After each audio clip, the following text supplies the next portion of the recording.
Yes, we are live now. Hello friends, this is Himanshi and welcome to Let's Learn. सभी को good evening, नमस्कार, राम राम, सत श्री अकाल, अस्सलाम वालेकुम, what ever you feel connected with. Start करेंगे आज का सेशन। बात करेंगे बीपीएससी टीआरई 4, 5, एस्टेट, इन सब पे जो मुख्यमंत्री जी का यानी नीतीश कुमार जी का जो बिहार के मुख्यमंत्री हैं उनका ट्वीट आया है। और 19 जुलाई को 2 लाख के करीब ट्वीट हुए थे एस्टेट रिलीज पे। मुझे भी बिहार के कुछ महत्वपूर्ण शिक्षकों से जो वहाँ बीपीएससी पढ़ाते हैं उनसे कॉल आए थे, कुछ न्यूज़ चैनल से कॉल आए। उन्होंने कहा कि आप 19 जुलाई को हम सब मिलकर के रिलीज एस्टेट का हैशटैग है, इसको हम ट्वीट करेंगे, इसको ट्रेंडिंग पे लेकर के आएंगे और आप इस चीज़ को सपोर्ट कीजिएगा। मैं उस समय किसी चीज़ में फंसी हुई थी, मैंने उनको कहा बिल्कुल मैं कर दूंगी। अगर मैं वीडियो नहीं बना पाई तो मैं इंस्टाग्राम पे इसको शेयर करूंगी, टेलीग्राम पे शेयर करूंगी और ट्वीट तो करूंगी ही करूंगी। मैंने ट्वीट किया भी, 1,500 लोगों ने वो रीट्वीट भी किया उस समय। और सभी वहाँ के शिक्षकों ने भी मिलकर के ट्वीट किया उसको। और वो उस दिन नंबर 24 पे जो है ट्रेंड कर रहा था, है ना। आज का जो ट्विटर अभियान रहा वो नंबर 34 पे था। तो वो रिलीज एस्टेट पहले से एक जो है हैशटैग था जो चल रहा था, आज भी उसी को जो है छात्रों ने बढ़ाया। और मैंने भी समय निकाल करके, हालांकि आज के ही दिन में मैंने 6 इंटरव्यूज़ दिए हैं, क्योंकि शिक्षक भर्तियों को लेकर के मैं पूरी कोशिश कर रही हूँ। पिछले 5 दिनों में लगातार भागम भाग रही है। जितने भी टीचर जो है ये एक आंदोलन कह लीजिए या एक अपनी बात पहुँचाने की कोशिश कर रहे हैं, अलग अलग डिपार्टमेंट से, अलग अलग लोगों के थ्रू, अलग अलग टीचर्स, चाहे वो अलग अलग कैटेगरी के हों, रेलवे के हों, एसएससी के हों, टीचिंग की बात हो तो मैं पूरी तरह से टीचिंग की बात कर ही रही हूँ। क्योंकि जिस मंच पे अब हम टीचिंग की बात को पहुंचा पा रहे हैं, इससे पहले वो नहीं पहुंची है। तो बहुत लंबा समय लगता है किसी भी परिवर्तन में। ईस्ट इंडिया कंपनी को भी छोड़ने में बहुत समय लगा था, तो अपनी बात सही जगह तक पहुंचाने में ही बहुत मेहनत लगती है ना। तो वो कोशिश मेरी तरफ से पूरी तरह से जारी है और आप लोगों का बहुत सपोर्ट है उसमें। आपने ट्वीट भी 10-10 हज़ार रीट्वीट्स हैं, लाखों में आप देख रहे हैं। इंस्टाग्राम में तो ट्विटर चलाती ही नहीं हूँ, जब भी आज तक मैंने ट्विटर चलाया इसका मतलब आंदोलन की जरूरत पड़ी है। ये हिस्ट्री ही है एक तरह से। तो बात कर लेते हैं कि क्या, जब अभी हमने 2 दिन पहले जब हम ललन टॉप में बात कर रहे थे, उसके बाद जो है इस तरह की चीज़ें आई कि नहीं अब ये कि ये नहीं, चुनावी मुद्दा नहीं है, ये कर लेते हैं, है ना। ये पूरी जो है ये क्लैरिटी आई इस पर, उससे पहले नहीं आ रही थी। न्यूज़ में और बात हुई तो यूपी में भी जो है डेट्स निकल करके आई। अब ये पूरा जब देश भर में एक नेशनल मुद्दा बनता है कोई भी चीज़, और कोशिश होती है कि बाकी एग्जाम्स के साथ हम भी अपनी बात रख रहे हैं टीचिंग की, तो थोड़ा बहुत अंतर आता ही होगा, मैं ये मान करके चलूँगी। और आज भी जो डीओपीटी मिनिस्टर से जो है मुलाकात हुई है, अभिनय सर की, राकेश सर की, और मैंने उनसे भी यही बोला हुआ था पहले भी, 2 दिन पहले भी जब हमारी बात हो रही थी। टीचर्स जो है कोशिश कर रहे थे, राकेश सर भी, के डीओपीटी मिनिस्टर से मुलाकात हो। उस समय भी मैंने अभिनय सर को भी मैं यही बोल रही थी कि सर आप टीचिंग की बात, अगर क्योंकि अचानक से अगर जाना पड़े और नहीं बन पाती है, उतने लोगों की परमिशन नहीं हो पाती है, या मैं नहीं शामिल हो पाती हूँ, तो आप शिक्षक भर्ती की बात ज़रूर करिएगा। राकेश सर रेलवे की भर्ती की बात कर ही रहे थे, एसएससी की बात मैम थी, नीतू मैम, तो या अभिनय सर खुद भी हैं। तो मैंने उनको स्पेशली कहा था कि आप टीचिंग भर्ती की यानी शिक्षक भर्तियों की बात ज़रूर करिएगा। और उन्होंने बिल्कुल कहा था कि हिमांशी मुझे याद है ये चीज़, आप टेंशन मत लीजिए। और आज भी हमारी बात हुई प्रॉपर। बहुत देर हम बात नहीं कर पाए क्योंकि मैं बैक टू बैक इतने सारे इंटरव्यूज़ अलग अलग न्यूज़ चैनल्स को देने की कोशिश थी कि एक जगह से दूसरी जगह, और बहुत सारी चीज़ें रही। मैं दोपहर 2 बजे निकली थी और अभी 12 बज रहे हैं, मैं अभी घर आई हूँ, है ना। तो वो बैक टू बैक इतनी चीज़ें रहीं, गले की भी बैंड बज जाती है। बट ज़रूरी है ये चीज़ें, क्योंकि अगर बात ही नहीं होगी तो परिवर्तन तो बहुत दूर की बात है। घर बैठ करके हम ये सोचें कि नहीं कुछ करने की ज़रूरत नहीं है, अपने आप सारे चेंजेस हो जाएंगे। मैं काफ़ी बार इसमें निराशा मेरे अंदर आई है। 2017 से जब दिल्ली का पेपर आउट हुआ था, उसके बाद केंद्रीय विद्यालय का भी पेपर आउट हुआ, या वो कैंसिल हुआ इवेंचुअली, या प्रयागराज जाना हो, जब चीज़ें नहीं होती हैं तो उदासीनता आती है कि सिस्टम तो बदलेगा नहीं, होगा तो कुछ है नहीं, तो किस बात का प्रोटेस्ट। बट ऐसा नहीं कह सकते, हर बार उम्मीद जगानी होती है, अपनी बात रखनी होती है, वो ज़रूरी है। अगर हम बात नहीं रखेंगे तो बात कभी, उसका सॉल्यूशन फिर निकलेगा ही नहीं अगर मुंह बंद करके बैठे रहेंगे तो मैं तो पूरी कोशिश कर रही हूँ मेरे माध्यम से, अलग अलग मंचों के माध्यम से, अलग अलग न्यूज़ चैनल्स के माध्यम से, ट्विटर के माध्यम से, इंस्टाग्राम के माध्यम से, जितने लोगों तक ये बात पहुँच पाए कि समस्याएं एक जगह पे नहीं है, सिर्फ एसएससी में नहीं है, सिर्फ रेलवे में नहीं है, शिक्षक भर्तियों में भी है। देश की लगभग सब सरकारी नौकरियों में समस्याएं हैं अलग अलग तरह से।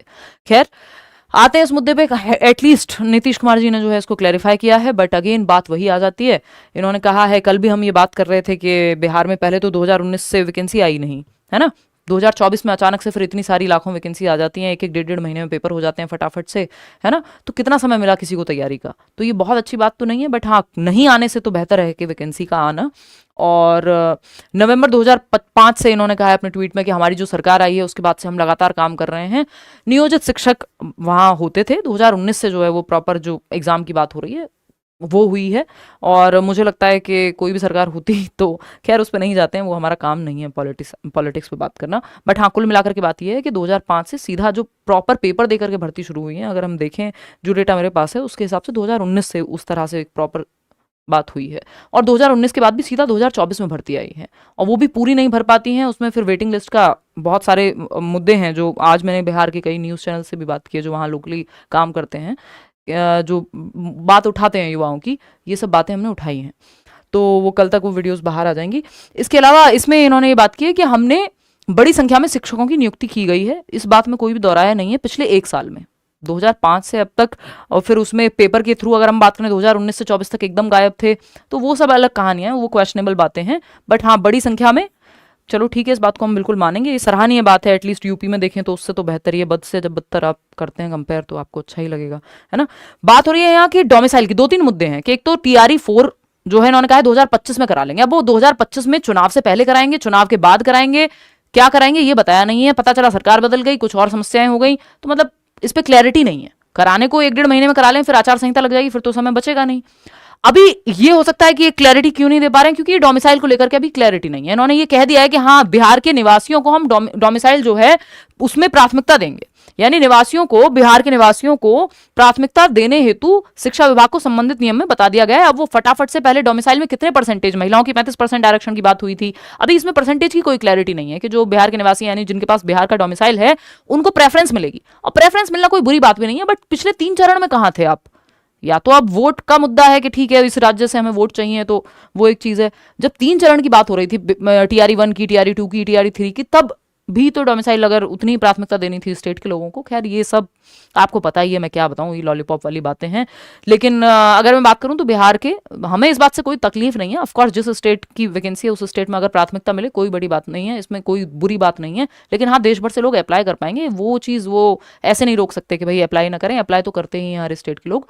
अब महिलाओं को तो मिल ही रहा था आरक्षण। अभी कुछ दिन पहले जो बात हुई थी कि डोमिसाइल जो वहाँ की महिलाएं हैं सभी को मिलने की बात हुई है, इसमें परसेंटेज की कोई बात नहीं हुई है। ये कोई बात नहीं हुई है कि बाहर के स्टेट के लोग, जो बिहार के बाहर के लोग हैं, वो अप्लाई नहीं कर पाएंगे, ऐसी कोई बात नहीं है, कर पाएंगे। बस इस पे क्लैरिटी अभी मिलना बाकी है कि कितने % डोमिसाइल लागू होगा, वो सब देखना बाकी है। और TRE 4 से ही ये बात लागू हो जाएगी, यानी जो भी आगे आने वाली वैकेंसी है, जो 2025 में कह रहे हैं TRE 4 का एग्जाम ले लेंगे, तो उसमें ये बात लागू हो जाएगी। और इन्होंने कहा है साफ साफ कि वर्ष 2025 में TRE 4 एवं वर्ष 2026 में TRE 5, 2026 तक की बातें कर दी हैं सरकार। 26 में होगी नहीं होगी ये तो हमें नहीं पता, ना हमारा मुद्दा है।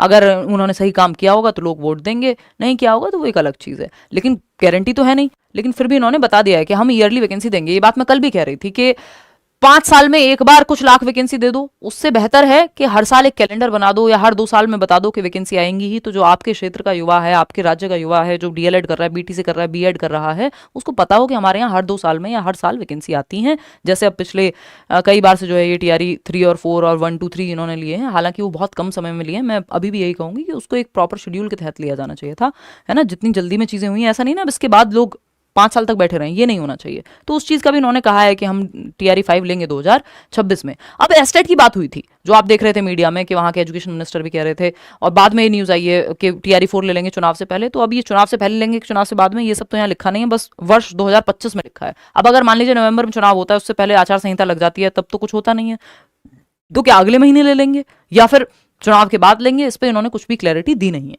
बात रही एस्टेट की, जो अलग से ये बात न्यूज में आई थी कि एस्टेट जो है TRE 4 से पहले ले लेंगे, उस बात को इन्होंने खारिज कर दिया। इन्होंने कह दिया कि हम तो TRE 5 के आयोजन से पूर्व लेंगे एस्टेट। तो जो TRE 4 में जो लोग बैठने वाले थे, इस बार सीटेट भी नहीं हुआ है और वो एस्टेट भी नहीं दे पाएंगे, एस्टेट भी नहीं होगा TRE 4 से पहले, तो कितने लोगों का नुकसान होगा। 2025 अब ये कह रहे हैं कि हम TRE 5 2026 में जो होना है उसके पहले लेंगे एस्टेट। तो मनमानी है भाई, की जा सकती है, हम क्या कर सकते हैं इसमें। लेकिन ये है आज की न्यूज़ जो उन्होंने कहा है ट्विटर के माध्यम से बिहार के मुख्यमंत्री जी ने। और जब मौका मिले, जैसे मौका मिले अपनी तैयारी कीजिए, जहाँ मौका मिले अपनी बात भी उठाइए, है ना। यही एक इन्फॉर्मेशन थी, और ये मैं बहुत लेट आपको ये इन्फॉर्मेशन दे पा रही हूँ, क्योंकि मैं बहुत भागम भाग में हूँ पिछले 5 दिनों में, है ना। कोशिश है कि सही तरीके से बात रखी जाए, जहाँ ज़रूरी है जो बात वो रखी जाए। जो भी मुद्दे हैं, चाहे वो उत्तर प्रदेश का मुद्दा हो, चाहे वो मध्य प्रदेश का मुद्दा हो, चाहे वो छत्तीसगढ़ का मुद्दा हो, वेस्ट बंगाल का मुद्दा हो, पूरे टाइम मैंने इस चीज़ पे बात की है और मैं कर रही हूँ कि सीटेट का मुद्दा हो, चाहे वो कि भाई नोटिफिकेशन क्यों नहीं आ रहा, डिले हो रहा है तो रीज़न बता दो। तो ये सारे मुद्दों पे बात तो हुई ही है, क्योंकि ऐसा नहीं है ना हर चीज़ को अगर हम इग्नोर ही करते रहेंगे, अच्छा कोई बात नहीं, एक बार नहीं हुआ दोबारा हो जाएगा। जब साल में 2 बार आप ले रहे हैं, तो अगर नहीं ले रहे हैं एक बार तो बता दीजिए। तो ये इन सब बातों पे बहुत बात मैं कर रही हूँ, कोशिश तो चल ही रही है, और एक दिन में कुछ भी नहीं बदलता, है ना। तो ये बात है।